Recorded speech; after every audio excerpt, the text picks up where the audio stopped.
Hello, everyone, and welcome to Sharp Cuts. On this Canadian volleyball talk show, we talk about all things volleyball, beach volleyball, and all sorts of other fun stuff. My name is Garrett May, alongside Josh Nickel. On this episode, we talk with Tyler Shearhorn about hazing rituals, university volleyball here in Canada, and family dynamics and sibling rivalries within volleyball families. Hope you all enjoy. Man, we have so much to cover. We got volleyball families on the show. We got guys who have played university level or higher. We got a pro volleyball player here, Garrett. But where I want to start is just the OUA and U Sports, and I want to build it because I'm watching playoff sports, Garrett, and I feel like the NHL isn't a sport anymore. It's media, and they're telling stories, they're building rivalries, they're doing things. Yeah, well, it's a sensitive time, Josh. Okay, the Leafs just lost huge. We're all hurting. Yeah. Thanks for bringing it up again. Yeah, see, we're building on that emotion. We're not talking about technical. It's heated, Josh. We're talking about, yeah. But why I want to start with that is we got a Queens guy, we got a Western guy. I got to know, Garrett, did you circle on the schedule anybody? Did you get fired up when you had to play against Queens, or was it Mac, or who would be a guy that you would fire up for? So Tyler, I'm glad you're here, because we get this a lot as rivalries, and everywhere we went, I forget who we talked about it with, but it was no, we don't circle any game on the calendar. We're not looking at any rivals thinking it's who's good. That's who we're. Right? So if you're good, we're rivals. We're fighting. But it seemed like everywhere we went, it was rivalry night. Every single place. We went to U of T, University of Toronto. Oh, it's rivalry night. We're like, what? This doesn't make... But Windsor, rivalry night. I feel like everywhere we go.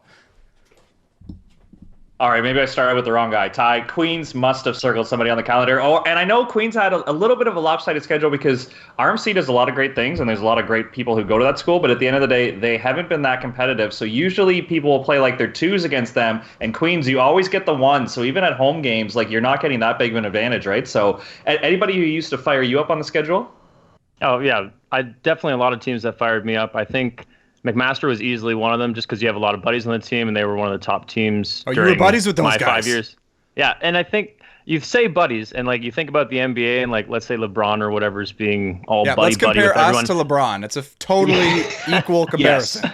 Yes. It's basically the same thing, yes, right? Exactly. But no, for when you're buddies, I think they're, that big debate of all your friends, it should be the 90s basketball where you all absolutely hate each other. But I think there's actually more fire, at least for my perspectives. When I had buddies on the other team, those are the games that I was circling because I wanted to beat them so bad and then smile and shake their hands after. I like to think I'm a nice guy, but when it came to on the court, those are the ones that you really wanted to put a beat down on. And then if you could smile after, I think that's almost, salt in the wound, if you will. It is true. You could always get into it more when it's your buddy on the other side, right? If you're chirping some guy who you don't really know, maybe you're being a dick, you're kind of being an asshole. But if you're getting into it with a guy you know, then it's totally fine. The problem though is that all my friends, Tyler and Josh, were never that good. That's the problem. So we just lay the beat down every time. I was going to say, all your crush buddies ended up at U of T, and you can't tell me that was a game that you were circling. I know you got to play in front of family and friends at home, but I remember you getting subbed out after the first or second set. You never had to play 3 sets against U of T. I was circling on the calendar because my buddy Mike Denton's mom would always show up to the game and give me a container of baked goods and say, hey, how you doing? We miss you. But then we'd lay the beat down and just go home, and that was it. It was kind of boring in that way. And our bus caught on fire on the way home from U of T one time. Literally caught on fire. What was what's the details about that? What's the when you talk about heated rivalry, somebody sabotaged our bus going back from University of Toronto. I'm convinced that's what happened. I mean, we're on the highway, we're driving back. It's hot in the bus. Guys are taking their shirts off. They're like, hey, turn the heat down. He's like, it's down. The AC's on full. And we're going, oh, okay, whatever. We're just rowdy in the back. But then cars are honking at us. We pull over. The bus is fully on fire. Fully on fire. We rush out of the bus. It goes up in flames. So, yeah, you talk about heated rivalry. Somebody, I'm convinced, sabotaged the bus on the way home. It's got to be. I don't see any other explanation. How long were you stranded for? An hour. We had a bus come pick us up. Yeah, it was wild. It was a wild time. And I will say, totally off topic, Josh, but the bus burned down. They made a new Western bus.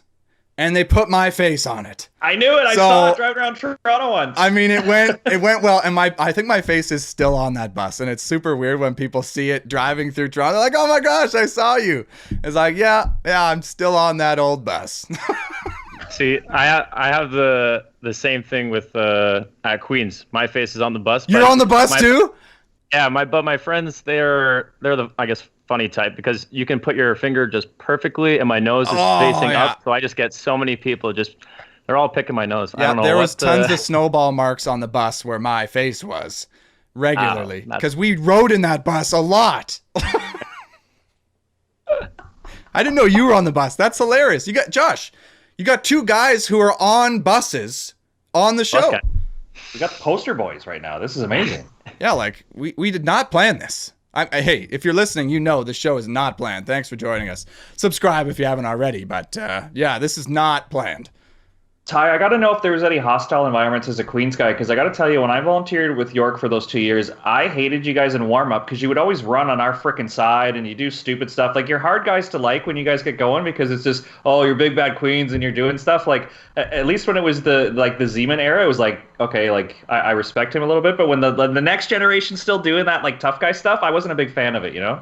Well, you get offended easily, though, don't you, Josh? Oh, very sensitive, yeah, extremely, okay. Yes. Yeah, were we just stay walking on the other side? Don't walk on our side. Don't run on our side. They were standing there totally fine. It was just you who was getting pissed off. Yeah, I'm probably coming over to say hello, and then you're like, I don't like this. I'm uncomfortable. He's too tall. This guy on the side. What's this guy doing saying hello to me? Like, what a dick. Garrett, you even said Amorosa would stand just awkwardly close to you during the service. No, I will. Like, I am kidding, but I will agree with Josh. You guys were absolute assholes, like just for no reason. Like I get chirping, like, hey, we're fighting. But like in the warm up, standing uncomfortably close, like what like what is this? Yeah, I think with Queens, it's just, I don't know what it is in the water or whatever, but we just, all of a sudden you go there and you think you're all that, and it's very true. It's very true, because you kind of are, right? It's you get to walk around, you get to put your head up high because you're a part of an amazing program. So maybe that's why all the other programs don't know. So is that the vibe at the school? Like, you go to the school and people are like, hey, this guy's Queens athletics. Or just Queens in general. Queens is a pretty great school, no? So you're saying in Kingston, Ontario, everybody at Queens is just there so hyped at each other just to be at Queens. It's the best day no matter what. You're going to 8 a.m. class on Tuesday, and everybody's high-fiving on the way to class, like, hey, good job, man, for being at Queens. Yeah, literally, just pat on the back, kind of. It's great atmosphere. Very nice. We can't compete with that. Are you kidding me? That's next level. What was it like at Western? Wasn't like that? No. Or York or nothing? No? No, at Western, you get, this is in London, Ontario, for our listeners who don't know. You get, you get some pretty down-to-earth folk, but most people are pretty stuck up. It's pretty like, yeah, I'm at Western. Like, yeah, what are you doing here? Like, type of vibe. So, I don't know. What was it like at Trent, though, Ty? Like, you coached at Trent. Did you take that Queens attitude and try to, give it to that program? Or did you just kind of soak it in and see what those guys wanted to do with their own culture? Well, I think definitely there's a mixture of that culture with it. Like, sorry, is Trent even a school? Is that in Canada? Trent University is Peterborough, Ontario. Okay, and just needed to confirm that, because we weren't sure if it was a real place or not. Just okay. I could have just made it up right now. I mean, yeah, okay. No, sorry. Trent, Peterborough. Honestly, though, it's a diamond in the rough. Like, it is in Peterborough, which I don't know if maybe a lot of your listeners even know where that is, but it is, cottage country, gorgeous. But yeah, their program hasn't had much success since joining the OUA, but definitely when I joined, you try and bring, I think confidence is the biggest word, right? And I use that all the time in coaching or whatever, but I wasn't telling them to stand on the back line like, in your experience, Garrett, and doing that kind of stuff. But hey, it's a tool. I mean, pull it out. I mean, it's useful.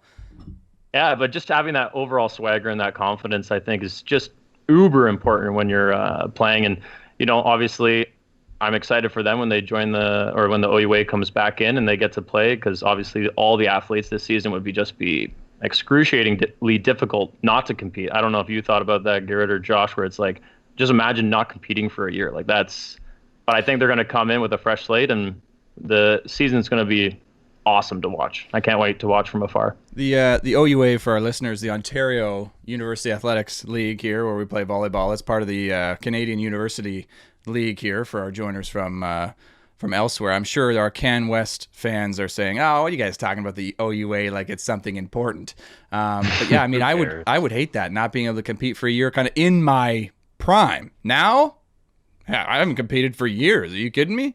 It's like I don't care at all. So, but you're saying about confidence that it's good, even if it's undeserved, is better than, like, if you feel like you're okay and you deserve that versus you feel like you're all that and you don't deserve that, still better? Well, I think we have to get confidence from the process. Like, confidence is really just through a process. It's not, I guess, achievement or anything like that. So there must be something about the Queen's application process that gives that confidence. Maybe that's maybe there's something there that you feel, maybe it's because a lot of them, their parents went there or whatever, and they just have that swagger because they've been told their whole life, just groomed towards it or whatever. And I'm sure Western has some of that too, and other schools, that bigger history, I guess, behind them. But no, Trent was awesome in the sense that they get to a younger school, younger program, and it's going to be hopefully something special one day. Interesting. I like this talk about confidence, Garrett, but you know what can ruin confidence? And we were talking about this with the Beach guys the other day because Chris Tao transferred from U of A to U of T. And the question was, did you get rookied again? Because I think that's something that it exists in a lot of teams, Garrett. It doesn't get talked about very much. And we can keep it PG here. I don't want to really get into it, but I don't understand how that helps us win games. I really don't. I know I'm like on the other side of this where like I think there's something that's inherited that had happened to you and it's like it brings the team together. I don't understand how stuffing 5 guys into a bathroom on the bus helps us win games, but it seems like it happens in not only volleyball but probably worse in other sports, right? Stuffing 5 guys in the bathroom? Is that pulled from somewhere? Do people do that? Can't confirm or deny. Was there any hazing going on at Western when you were a rookie, Garrett, or because you were the franchise, it was kind of like, hey, Garrett, good to see you? Well, I don't want to bury anyone. I won't bury anyone. I mean, I could, but I won't. But I'll just say, from what I've heard, it happens everywhere. There is nowhere that it does not happen, and that includes places I've been, places I've heard about, guys I've talked to, and I personally hate it. Because you're right, it doesn't win games. But I have seen the other end of it where I've seen guys come in and be like, where I need that. That's my entrance to the team. Without it, I'm just some random guy. If like, so for me, I started in my first year and was maybe one of the best players, but I kind of shied away. I didn't really lean in. We didn't fully have that bonding to the guys where they felt like they knew me, so that throughout my whole 4 years, it wasn't really like I was ever like really in there with the guys. So like, I get the argument and I get why people still do it. I think if it's done well, it can be a welcoming rather than a kind of jeering, like for example, rookie duties, forget that noise. If you see a rookie anywhere doing a duty, that is fire. You're fired. Get out. That is awful. Water bottles. You got one guy filling up everybody's water bottle before a game. Are you effing kidding me, Josh? Like, I'm in my first year. I'm starting. I'm filling up everybody's water bottles. Sorry. I didn't know this was going to be a little bit of a touchy subject for you. This is good, Gary. You getting fired up. You struck a nerve, Josh. So Pat and the Leafs lost. Not listening, like, come on. But if you're listening, Pat, thanks for listening. He always says on his show he likes the team building idea because he thinks more people bond around a keg than they do around a salad. Like, he thinks the party atmosphere actually helps. And who says that? Who says Pat that? Pat McAfee, like the show that kind of. Oh, I thought you said Pat Johnson because I was going to say. No. Whoa. Pat might, agree with that. One thing I will shout out with Pat at Fanshawe, one way to keep his guys out of trouble when we go to tournaments, like I just be talking to him at, like, say, the Durham tournament. Hey, what are you guys doing tonight? Oh, like, we're going to do a poker tournament. So, like, he would get his guys into forced social situations where it's going to be fun, it's going to be loose. But I think the idea of bonding and spending time together that's, like, a little informal helps. But, yeah, I don't understand, like, running naked through the park, how that helps us win games. So he goes illegal gambling rather than underage drinking? I don't know if money was on the line. I'm just saying they played poker. Poker's a recreational card game, Garrett, where I grew up from. I don't know what you do in your free time in Scarborough. Listen, we were rough and tumble in Scarborough, and it certainly didn't jive with those Western guys. Probably wouldn't have jived at Queens either, that's for sure. Like, Ty, with you coming into a program like Queens that did have a heritage, like, did you feel the uncomfortableness of being a rookie? Like, you don't have to name names because Garrett and I haven't either, but, like, was there a sense of, like, you need to pay your dues a little bit? No, I guess definitely in the sense of, like, let's not say hazing or anything like that, but an initiation, right? And I think and maybe I'll disagree with you a little bit, Garrett, also with regards to, I think there should be something to be a part of the process. And yeah, am I saying do you have to be drunk, naked, whatever, gambling? No, I'm not saying any of that, but there should be something where you get to join in with the team, and something that maybe the coach doesn't even initiate. Because if you can create a culture with a program where the captain all of a sudden takes the rookies in, it's more a social convention, to be honest. Because when you go to university, you're 18 and young, dumb, all this stuff. You need people to take you under your wings, and then it can be through a social gathering, whatever it is, to and I can't think of any great examples off the top of my head of what to do, but there's something where the captains and the leaders of the team should take them in and do something. But yeah, at Queens, it was definitely a different time, maybe when I was first getting there. But by the time, I know Queens specifically,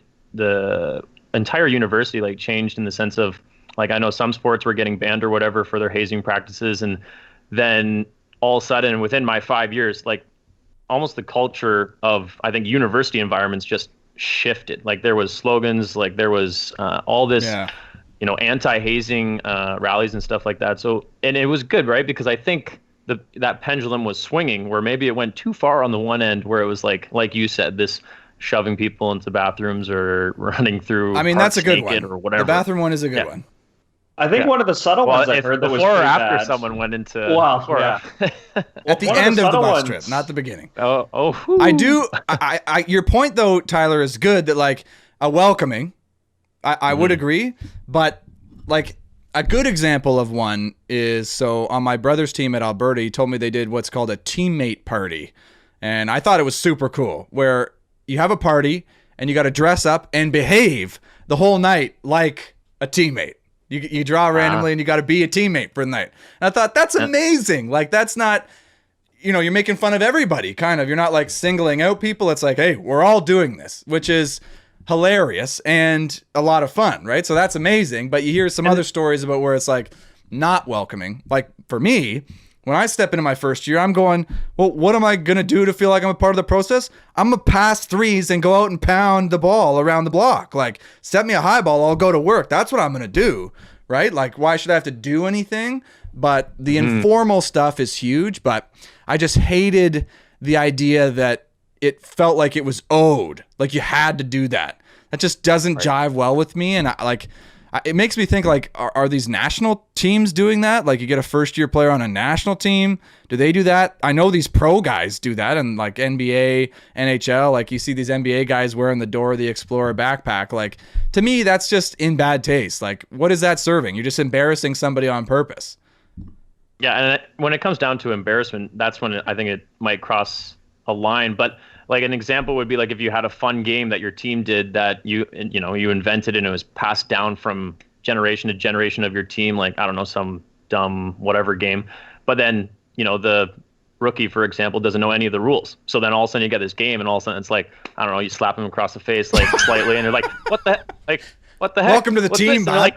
It's well, you don't know the you looked left, so you get and they're what the, so they're learning all these new rules and everyone else in the room, might know it, and it's a fun way, and they get to learn it and then they become a part of the team. And, obviously maybe the slap across the face is that works not a great example, big time for some guys. Some guys love that.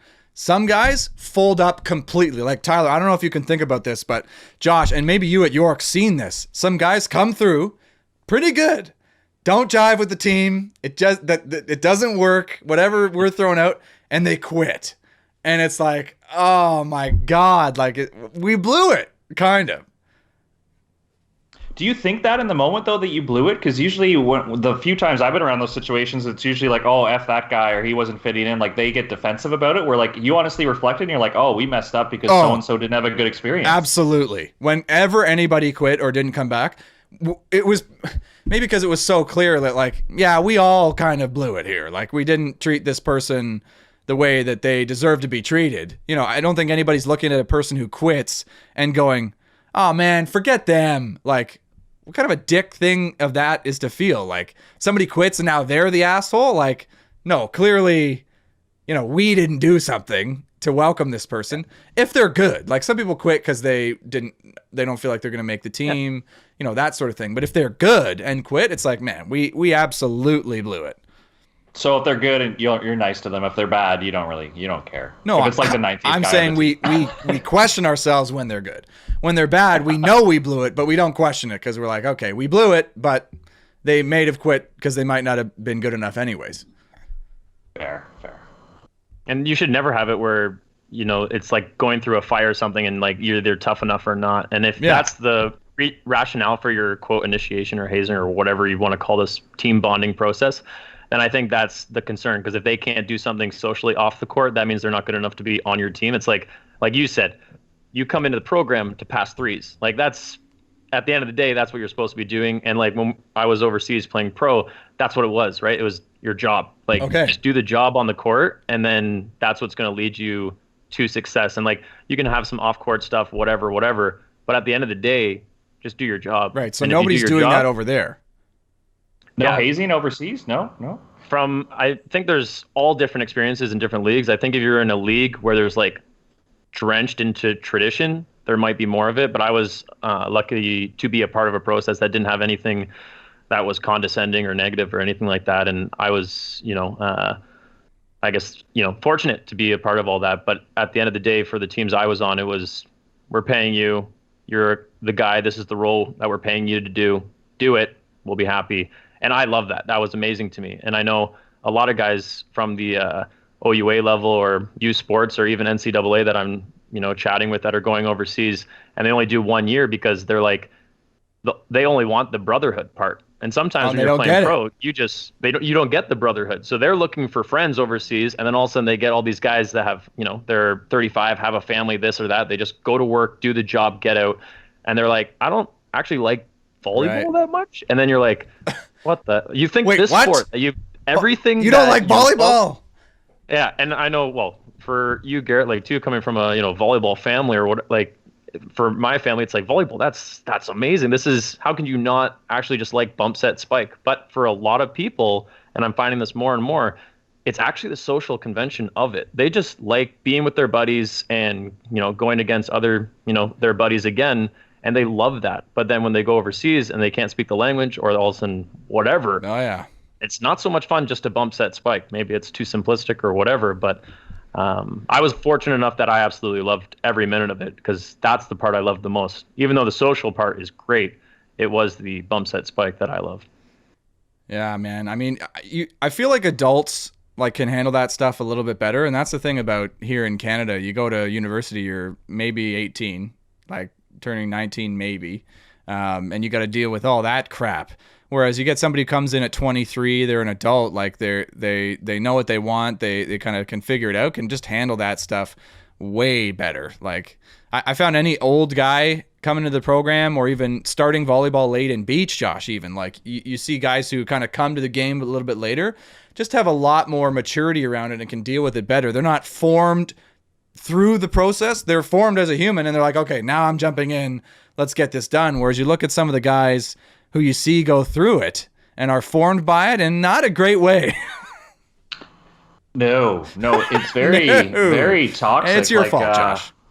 No, I was reading, as we have some coaches on the call, Garrett, I was reading Urban Meyer's book. He wrote a great book when he was at Ohio State, and the first thing he did to change the culture at Ohio State. Yeah, I'm a big read guy. Big sports read guy. But the first thing he did about his culture was you weren't allowed to blame anybody, you weren't allowed to complain, and you're not allowed to get defensive when somebody gives you feedback. And he said once you eliminate those three things from your program, then you start having a brotherhood, then you can start talking football, where when I think of, programs that I've been a part of that have been toxic, those are the biggest three things. Is people are upset, they're blaming, I should be playing, I should be doing this, like they're getting upset. Where if I could have read Urban's book earlier, Garrett, and eliminated those three things, it's not even about volleyball. It's just you run a business, you have a family, like those three things, if those exist, like you're in trouble. So I gotta write those down, Josh. So what were they again?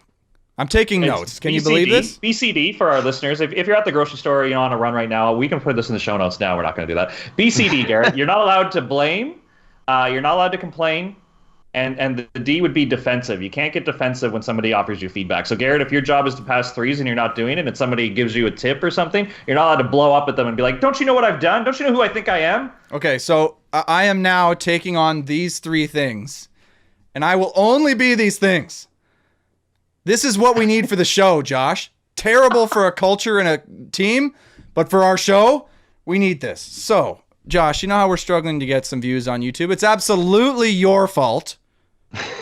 I hate when you do that, and how dare you speak to me that way? I think I hit all 3 there. I don't know. What a great start. That's a fruitful relationship. This is how we build a solid foundation.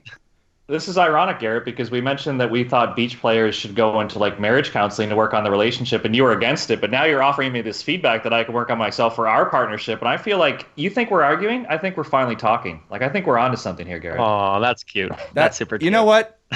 You're right. It's actually our shitty guests' fault. We have the worst guests on this show of all time. That's what it is. That's the problem. Sorry, I need to keep looking at my notes because I keep forgetting them so quickly. Shift the blame. No, that's good. That's what world champions do, Garrett. Shift the blame to the guest. Yes, here. That's right. Blame, complain. So blaming as it's Tyler's fault that this show sucks. But then complaining would be I go to you and say, hey, like, Tyler's been really shit this episode. Like, he really needs to pick it up. Yeah. Okay, that's complaining. So positive all the time. Defensive. Nobody's given feedback though, so I mean, I'll just be ready to be highly defensive when feedback comes, but it's not coming often. Well, I appreciate being on the show. It's great. See you again.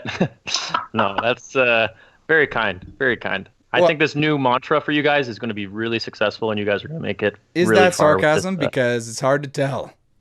Yeah, it might be going over top. So you're going to have to reach your hands up and catch it. Hey, that's my Western education right there for you, buddy. Sorry, I went high hands. My bad. Well, I don't know where we go from here. I feel like we've hit a new low, Josh. This is definitely a new low, and we try to blame it on the guest, but we have a top-tier guest here, Garrett, so I think we should keep it rolling here. I feel like I totally interrupted you, Josh. You were talking about something Urban Meyer said and culture and stuff like that, and I just totally derailed it and made about me, which, I mean, is a classic May-ism. Is to take something and make it completely about yourself. I will not apologize for it, though. It's actually your fault. Well, that's fine, Gary. You what sparked this in my mind is when you talked about how people are like molded by a culture if they come from the outside and they join it. And what my mind goes to is we just started our summer program with the national team. We have some summer athletes, and they're considered like post-secondary students. And just to see the difference of like they're excited to be there and like nothing's a problem and they're like giddy versus like the next gens who are just the grizzled old vets who are, mad. We have to train inside at Downsview because, COVID and we were not allowed to like at a public beach right now and stuff like that. We're like anything's good for the summers. Like they don't care if it's a new volleyball, old volleyball, court was right, court was not right. As it should be, man. Anything goes wrong for the next gens, and I hope they're listening. I hope they really get this, that I'm speaking through the show now. To Classic Josh, though, passive-aggressive, using the show to get the point across. You should just sit them down and listen to this show. We're not training today, boys. We're listening to Sharp Cuts. Exactly, but they're the opposite. There is a lot of blame and complaining going on where the summers, like nothing can go wrong. They're having the best day ever. It's like they're all at Queens right now, is what they're feeling right now. Wait, who? The next gen with the unearned confidence, or the new guys with the optimism about being somewhere? It's Wednesday. We're inside at Downsview. It's hot, but I'm still going to train really hard. This is really fun. You know what? Screw those guys. Being able to train with the national team at the indoor facility to play beach volleyball in a pandemic is amazing. Yeah. Can they just talk to, literally show them any youth athlete and just show them those sad eyes of not being able to train for months and months and months and months? Like, they should be, counting their, No, you can say it. They should be counting their damn blessings, Josh. And you need to tell them. You should bring in the kid who you cut from a team sometime, or any kid who got cut from a team and say, hey, this kid can't play because they got cut. You're here, figure it out. That struck maybe a bit of nerve, I think, with me. Playing in their driveway, like making bounce board games and doing stuff just so they can play. Like they're figuring out a way to get touches in where, it's just not good enough for some people, Garrett, And I think you can just look at the provincial team right now. They just announced all their athletes and stuff, and those athletes are fired up. And they might simply just be doing simple peppering drills for their entire bubble and camp. But they get to pass a volleyball with other high-level volleyball athletes, which is what your guys are training and doing right now. Nothing like that pass back and forth. Right? They're fired. How do you know they're fired up? mostly from social media or messages that I'm getting from athletes and everything like that. So it's just, spreading like crazy. And that's, again, keeping it small just within our province, but I assume it's the same everywhere else. If they're able, just youth athletes being able to get back out and do something. Oh, that's, I'm a coach right now and I'm like just dying to be back on a court, go coach. I can't imagine an athlete because, that was everything. It's your love, it's your passion. But it is what it is, and I'm the sure positive energy is just contagious. All right, so imagine obviously, like 40 kids in a gym who've been sitting, how like fired up they're going to be just to pepper. Like like unbelievable. Like I can just picture the drills you're getting back into. Okay, now bump it back and forth for 10 minutes high. It's like, if you could be excited about that, that's a great sign.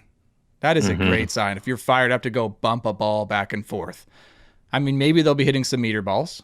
That would be exciting. Get back in the gym and just crush some fatties. I mean, I'd be down. They're probably not doing that though, right?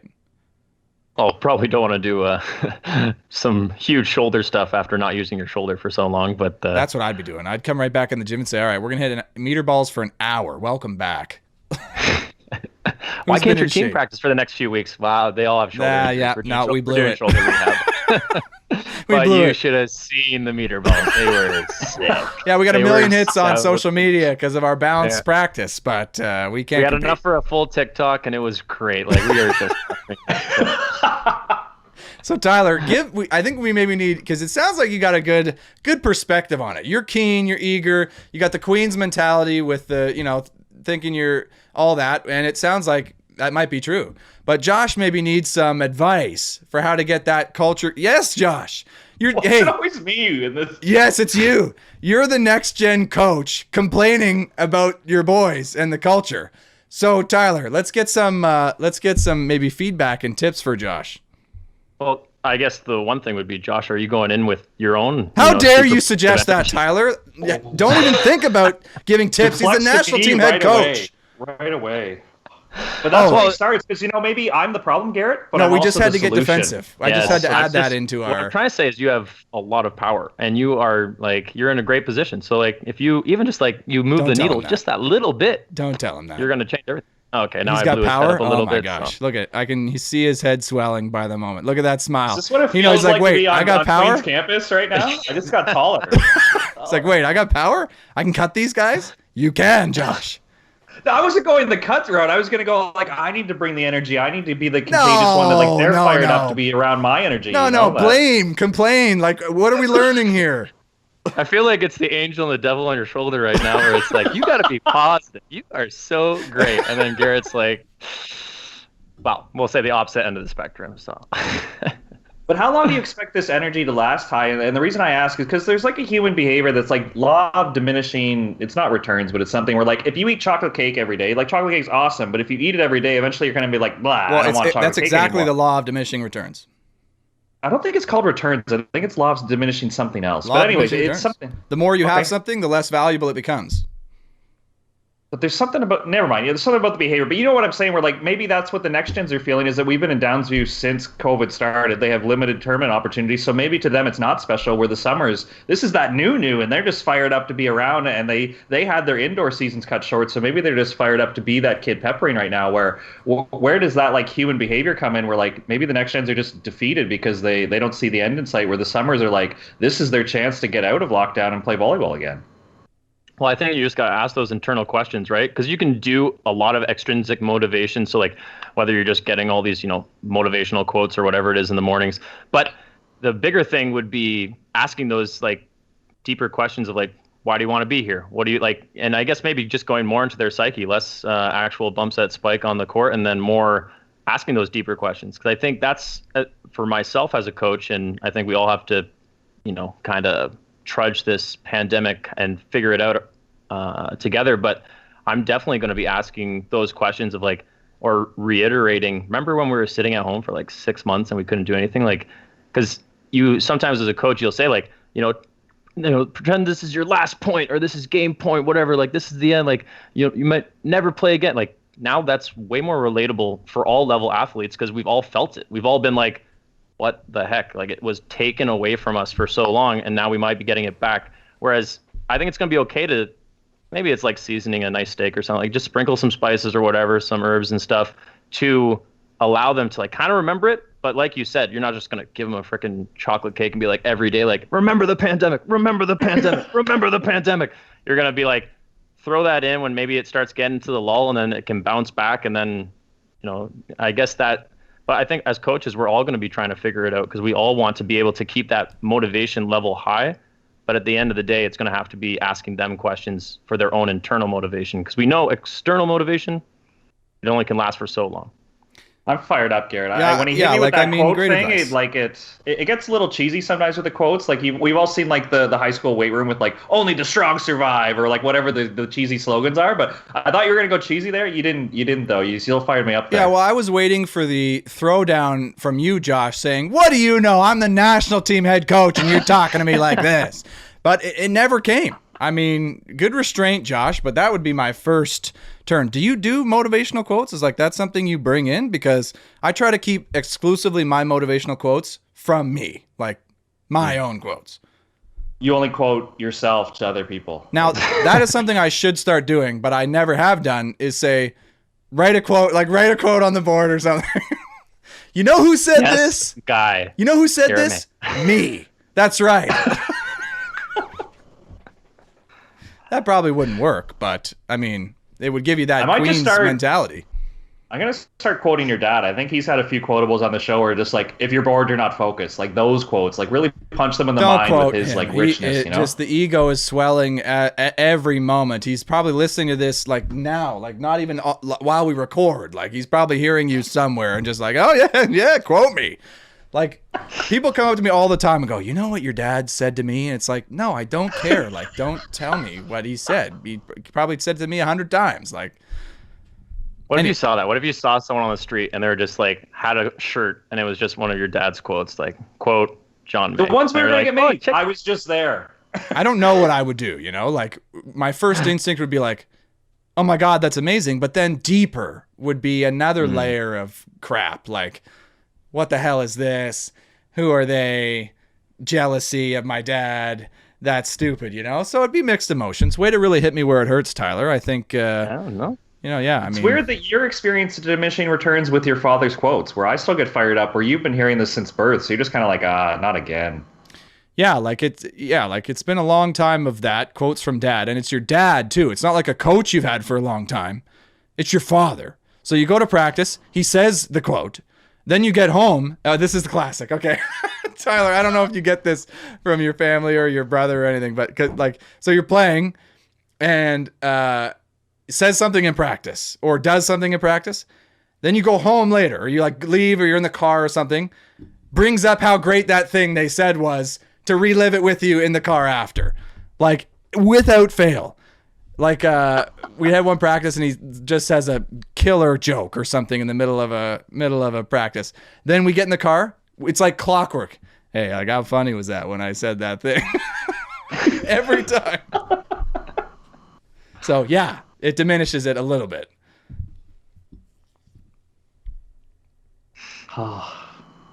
Anyways, Garrett, I think he'll be back on the show next week. No, I'm kidding. Yeah, hey, Dad, if you're listening, I mean, please come back. We miss you already.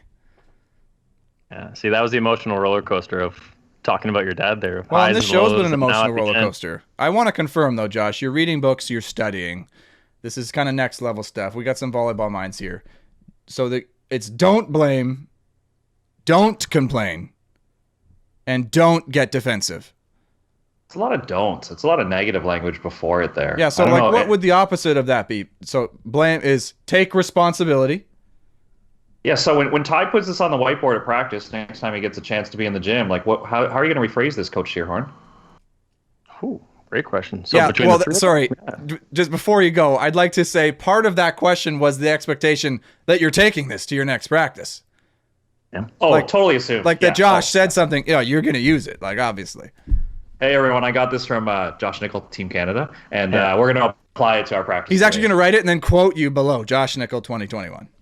I want to do that from now on. If anyone ever uses a drill I give them, I want credit. Like, I want trademark on drills from now on, because, Garrett, I've stolen so many drills and the original credit doesn't get there. I want to be the guy to be like, this is Josh Nickel's drill. If you ever see him, like, tell him you did this drill. Sorry, I wasn't listening. What'd you say? Yeah, Sorry, I was just writing down the antes to what you said, and I'm kind of unimpressed with the reverse. Like, blame, take responsibility. I think that one's pretty good. That's a pretty good one. I could see that on a warm-up t-shirt. That's pretty good. But complain, well, what's the opposite? Like, praise? Like, instead of complaining about something, celebrate the things that you do like. But now you kind of sound like suck it up. Yeah, you kind of sound like somebody just going around saying, "Oh, how great is that? Oh, that was amazing." Oh, like the person who, when you come off for a timeout, they high five you and go, "Good job." What does that do for me? It's nice, but it means nothing. And defensive, like, don't be defensive. So does that imply then any feedback you're just accepting? Is it like if coach comes up to me and says, "Garrett, your platform's garbage. You need to totally change this around. You need to just put your thumbs together and don't actually clasp your arms." And it's like, "Oh, hey, I can't get defensive. I got to accept the advice." It's like, that's a load of crap. Yeah, I know. I pretty can see profound, the roller isn't it? coaster that you're emotionally going through with this one. This is good. What if you just try it, and then if it doesn't work for you, I think if that coach really is athlete centered, they would say, you know what, they gave it a try, like the athlete autonomy. I'm going to let Garrett, figure this out on his own. But I just gave him some ideas, maybe some solutions he could try out. Tyler, you'd hate coaching me, eh? For sure. Well, if you came in and your job was to pass threes, I don't know if I'd hate you. I feel like that's a pretty strong word to use for a person that passes threes all the time. But well, you probably use a 4-point scale, and here I am passing threes all the time. Okay, then you're out. Get out. Cut. Nah, done. I don't need a world champion in my gym. Get out. You do not, because I mean, what's it? We're not even going to go there, Tyler. I can't believe you brought that up. You just burying me at every turn. Josh, who got this guest? Who decided that Tyler was going to be on the show? It's my get. I'm taking credit. My get. My get for sure. Yeah, you blew it. No. There's the blaming. There's the blaming. I don't know. I mean, take responsibility. I can take none. Anything that Tyler says, I take no responsibility for. Sorry, I totally interrupted when Josh was asking how would you reinterpret that for your team, and I just took it in a sidebar. So I'll take responsibility for that, but also blame Josh for the question. But sorry, I know that you had a thought on that. Well, Coach Shearhorn, let's plug the Instagram account. Like, he's got some motivational stuff going on. He's got some tools he can use. So that's why he's the guy to ask, Garrett, is because he's building this platform for himself where he's an expert in this space. So maybe you and I should stop talking for more than 20 seconds and let him speak on some of this stuff. No, that's not what you brought me on for. You brought me on just a face. And for those that can't see the face on the other podcast, then yeah, I'm just here. I'm just a viewer. I'm you. Also, just subtly point out that Tyler's comment was implying that he has a nice face to present on the video. A face. Just a face. Oh, a face. Okay, sorry. I mean, I wasn't going to argue. But it was part of it. Yeah. Yeah, that's what I have to do. I just have to compliment myself. That's where I get all my real confidence from, because obviously I'm not getting it from... I know, right? Absolutely. Now you're speaking my language. Yeah, because that's how great coaches are, right? Josh, is that how it works? You never compliment any of your athletes. You just hope they compliment themselves. Is that the... I feel like that can't be the mantra, no? I know you're being sarcastic, but I think positive self-talk, like that's a powerful tool that more athletes need work on, because I don't know, you guys both know Andrew Hinchy. His message about positive self-talk is he has athletes who will say things so negative about themselves, but you would never say that to a teammate. So it's like, you need to talk to yourself like you're your partner right now on the beach, versus like, we've all seen that kid who like shanks a dig and like screams at themselves. Like, that's not helpful, but you would never scream at your partner that way, unless you're Garrett. He's probably lit up a few partners over the years. But anyways, I think the positive self-talk, that's an avenue that more athletes need work on. It sounds cheesy, but it's very powerful. I need to protest. I love how you turned it and turned a little sarcastic comment from me into a wonderful coaching tidbit right there into positive. All right, you two stop it, both of you, with this back and forth, okay? Wow, you're being all nice to each other. That's quality content. Coaches yeah, you listening. two with the, hey, yeah, we're coaches and we know stuff. What's the Instagram game like, Tyler? Like, you get many followers, people listen to what you say? Like, do you put out stuff and people go, yeah, this really helps us? Sorry, sorry. That sounded really condescending. It's a genuine question. I wasn't meaning to be a dick. I mean that. Well, now I just don't know what to believe. No, I'm serious. I really want to know, but I just sounded like an asshole saying that. No, it's good. Honestly, like for me, like I had never had a personal or still don't have a personal Instagram account. So I just got this Coach Shearhorn, and it started, I think, end of March. I just got on, and just because I had a lot of coaching mentors saying that it's a great platform to be able to broadcast to a larger audience. Especially, I'm going to be moving to California in August to coach, which is exciting. But with the Coach Shearhorn account, I'm able to just, because I'm a very positive person, just a lot of positivity, a lot of like just general overall confidence in myself and my ability. And it's what I try to do is have it ooze out into the social media streams. And right now it's great. I'm getting lots of great feedback from people, and often the, I guess, followers or people that like or whatever it is that do right now are just great. They're giving positive feedback, and I absolutely love it, because even just a single person, if I just put out a little, a Monday motivation or whatever it is, and they're like, oh, thank you for that, I really appreciate that. That is, before I just was like anti-social media, I guess, in a way, because I was like, okay, I'll focus on real life connections, but to be able to have those connections also there, and it's just awesome. I absolutely love it. It's wonderful. And, I think it can be all consuming. I definitely have taught a few social media lessons and classes and stuff where it's like, this can be awful. Don't get addicted. But there are positives to it. So definitely. But listen to you being all practical, all down to earth, super positive, just genuine guy. I mean, stop it. Okay. Stop it with the genuineness and being so great. Okay. It's too good. I mean, if one person likes what you say, I mean, yeah, like, of course, amazing. But wow, like, it just makes me feel like a total dick. But I mean, good for you. I mean, and congrats on the opportunity in California. I'm sure that's going to be amazing. I just had a thought while you were talking there, thinking back, and this is, maybe none of our viewers will know what I'm talking about, but there's an award given out every year in Ontario to a club athlete. I forget what is it, the Jason Senechel Award? No, that's Ken the Davies. One. You're thinking it's the Ken Davies Award. And it's given out to like an 18U player who's graduating high school, going on to, it's like, contribution to the community and high level play and volunteering and just all around good person. I won the award in my year. Unbelievably. I have no idea why 2010. What a great year. That I would be that. And then the very next year they asked me back and they said, hey, yeah, can you, can you be present just to shake hand and be, I said, yeah, I'm here anyway, whatever. Who's getting it? Oh yeah, it's Tyler Shearhorn. Oh yeah. Okay. So I'm here giving you this award, shaking your hand. Like, that's so long ago, but I just had that thought while you were chatting there.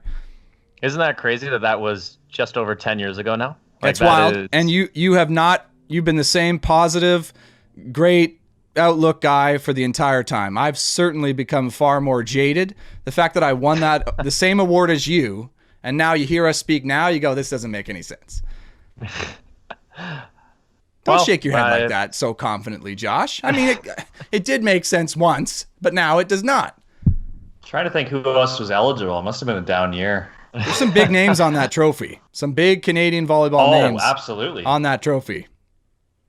Oh, they say it's the the most prestigious award in the OVA gives out for male athletes for youth. So, to get it, and this is to get a little bit sappy or whatever it is, but to get it from you, it was pretty cool because obviously being a year younger than you and watching you is pretty. Oh, am I complimenting too much? I see where you're going with this, and you're being real nice to me. And I'm sorry.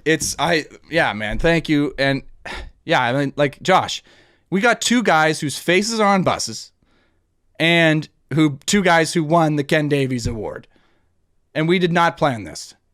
Unbelievable. Anything else we have in common? Like, are we related or something, Tyler? Like, this is just too eerie. I think both of you have a little brother who's actually better than you at volleyball. I share that in common. No, we do not share that in common. We do not share that in common at all. Not even close. Let me play Blake one-on-one anytime. I will crush him. Okay. No problem anywhere. I think Reed and Blake would beat you guys for sure. No! What? Yes! Me and Tyler, head to head, Blake and Reed on the beach? Not even close, Josh. Absolutely. Are you kidding me? So we can finally have a sharp cut on this episode. I'm saying with full confidence, Reed May with Blake Shearhorn win 2-dong. Like, it's not even like you're being a dick. You're absolute. I can't believe we do the show together after you've just said that. You know the argument I have with my brother all the time? Back on it. Yeah, tell you. We have this argument all the time. I don't know if you and Blake have this argument. 6 of me versus 6 of you. Who wins that? And it's the dumbest thing ever. So good. But we get into it.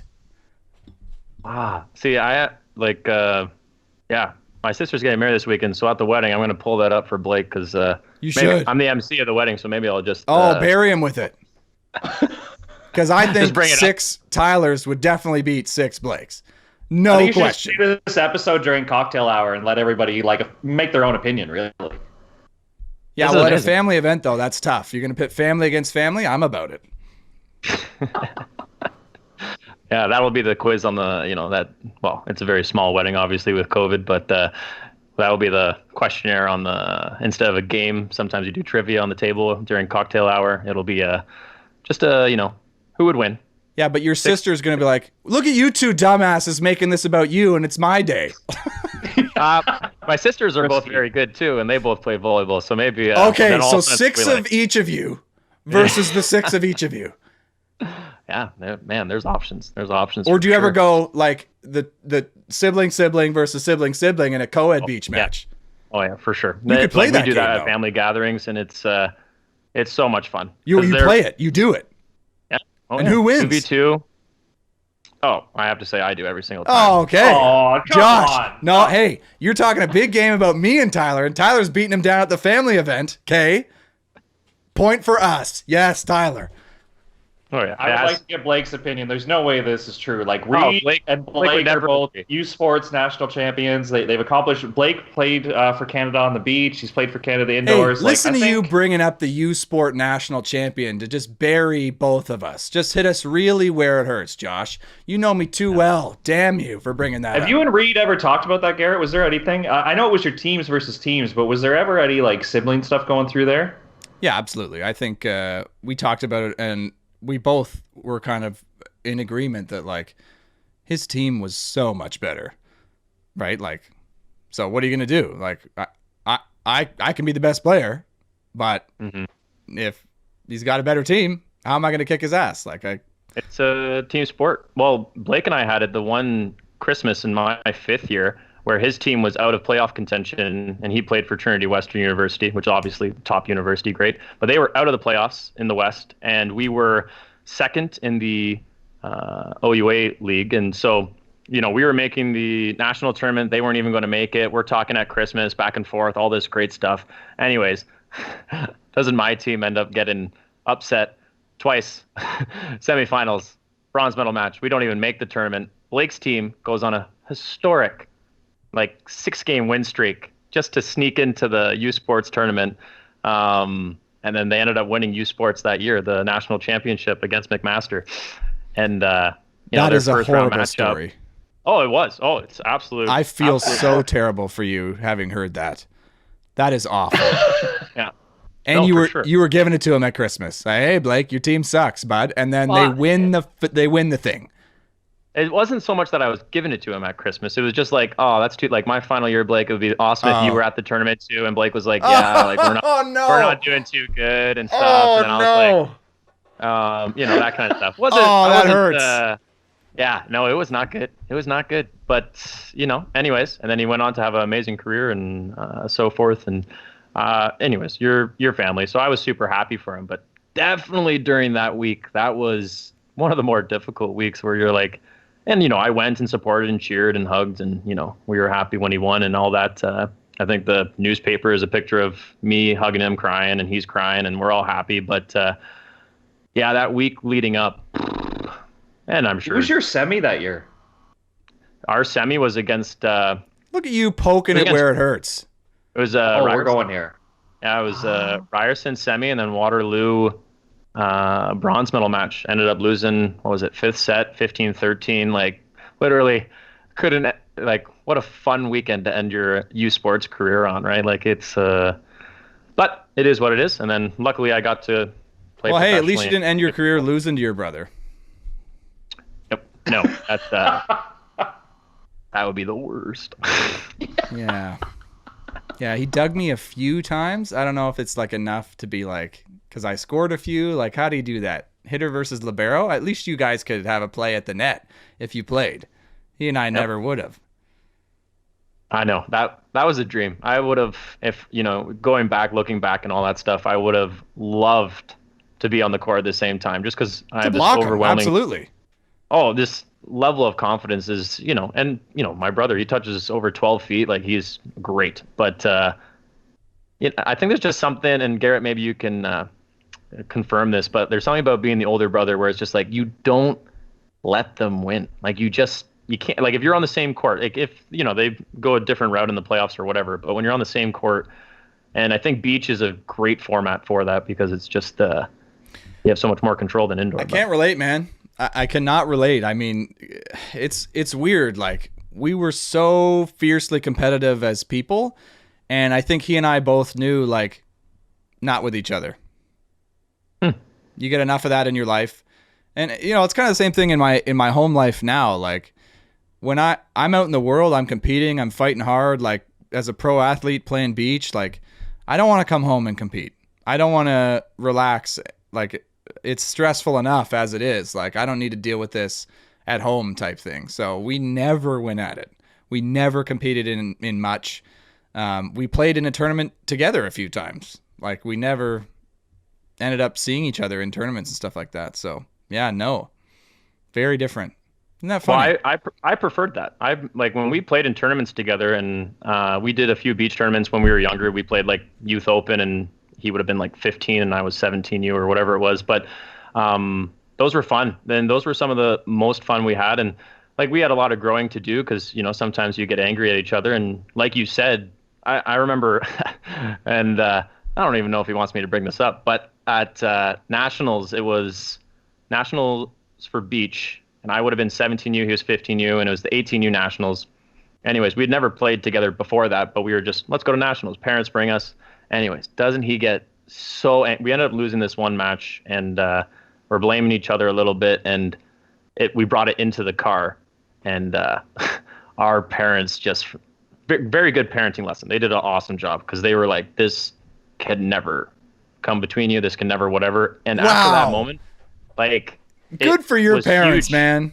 Oh, yeah. And it was huge for us moving forward. I think our relationship is in...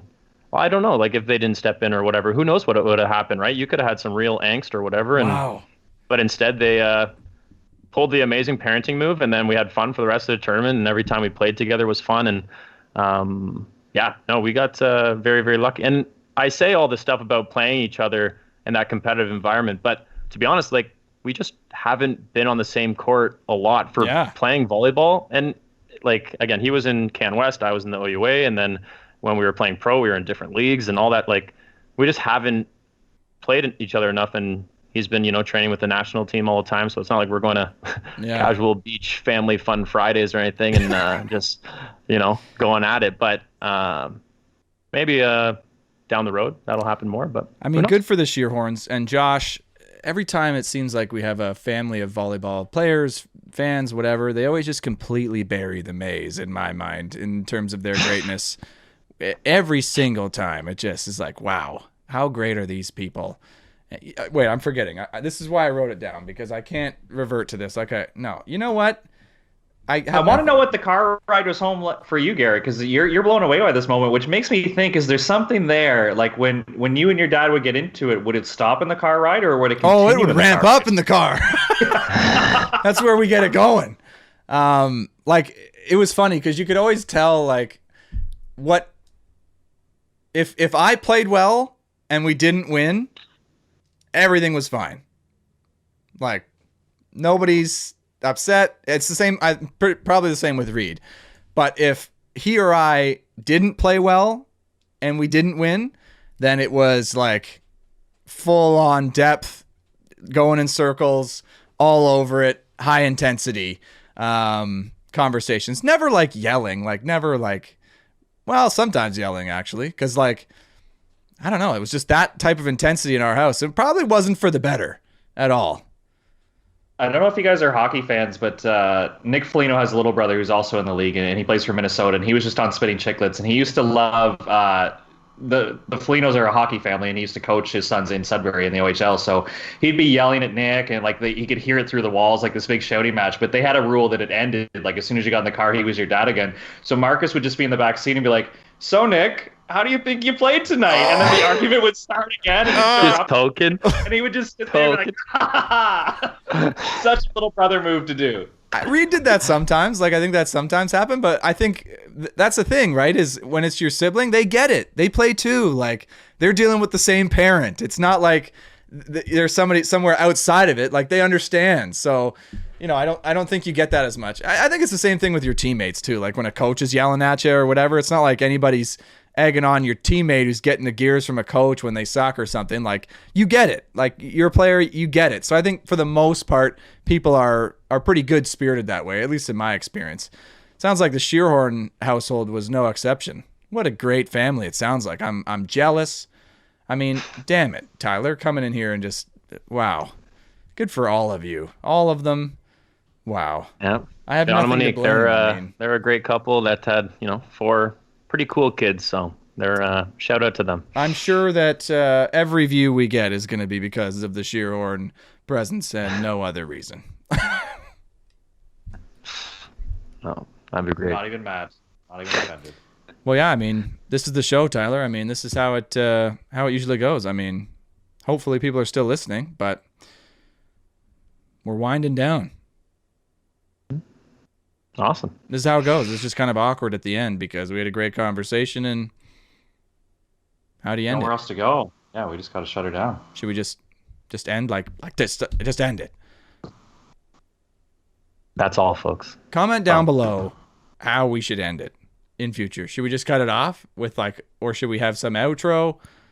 Yeah, I was gonna say, you guys don't have like a signature, like a. What should be our signature here, Tyler? What do you got? Oh, well, no, I just I listened to a few different things, but there's what's the one? They just play a funny video that just makes you giggle, and then that's the piece out. So we need some funny videos, Josh, is what we need then. Yeah. Yeah, Like it takes a movie quote, or like what funny videos are we talking about? Like, hey, Well, how about we I like end No with an Dunks, which is inspirational NBA. quote from Josh? Inspire us, Josh. Yeah, Josh You're a Nickel, star. inspirational quote to end the episode. you're a star. Keep shooting. I think we need maybe. Okay. Yeah. Josh Nickel, Team Canada. Thanks for being a fan. That's how I'm going to sign my autographs from now on. Thanks for being a fan. Is that the inspirational or? I mean, I'm inspired. Garrett, don't be yourself. Be somebody better. Be anyone else. That's it.